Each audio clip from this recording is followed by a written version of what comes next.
And finally, of course, we Republicans are racist. Now, to prove it, let's go back to history again.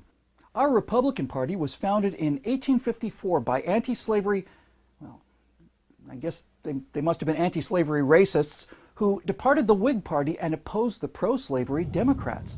The first presidential candidate for the Republicans was John C. Fremont, known as the Pathfinder. The Democrats went into full fear-mongering mode on this guy and said to the people, hey, if you elect a Republican, slavery is all but over. Well, Fremont lost, but in 1860, the second Republican candidate, Abraham Lincoln, did win. Between the date of his election and his inauguration on Monday, March 4th, 1861, 7 of the slave states in the Deep South had left the Union to form the Confederacy, left it before he was even sworn in as president, because they knew that the rise of us racist Republicans meant the end of slavery in America. And it did, too. After the war ended, Lincoln was assassinated by Democratic activist John Wilkes Booth, and then the racist Republicans passed the 13th Amendment, abolishing slavery, the 14th, providing due process and equal protection under the law, and the 15th Amendment, providing voting rights to blacks. The non-racist Democrats fought all of these things tooth and nail, and when the first black men were elected to Congress as as Republicans, the Democrats got to work and founded the Ku Klux Klan to make sure it wouldn't happen again for a century. Democrats wrote the odious Jim Crow laws that kept blacks in position of slavery. All of those pictures that you've seen in the 1960s of people turning fire hoses and dogs on peaceful black marchers were unleashed by Democrats like Lester Maddox, Bull Connor, and George Wallace. You know, the great anti-slavery writer Frederick Douglass, also a racist Republican, once wrote, "I recognize the Republican Party as the sheet anchor of the colored man's political hopes and the ark of his safety." The ark of his safety.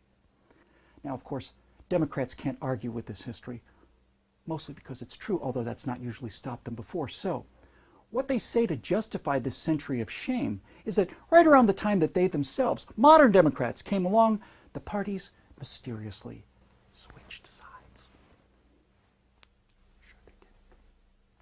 Now, what really happened was that the loving, decent, progressive racism that's been a hallmark of the Democratic Party took a new and subtle form.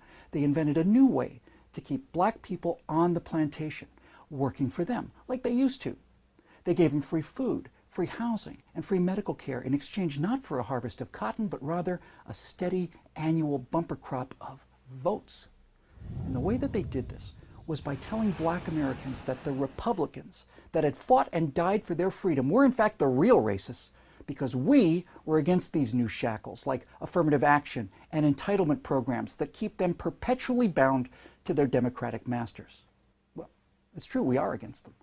We're against affirmative action because we see people as individuals, not as a bunch of sticks, good and bad individuals, and we don't see black people as being so inferior as to need lower test scores to get into college. We think they can do just as well or as poorly as anyone else.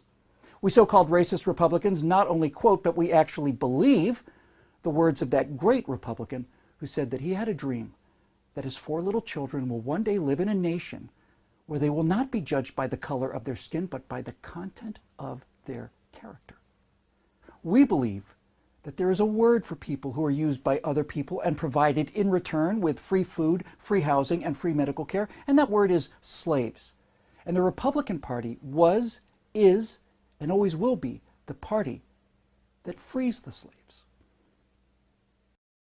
And if you want to be part of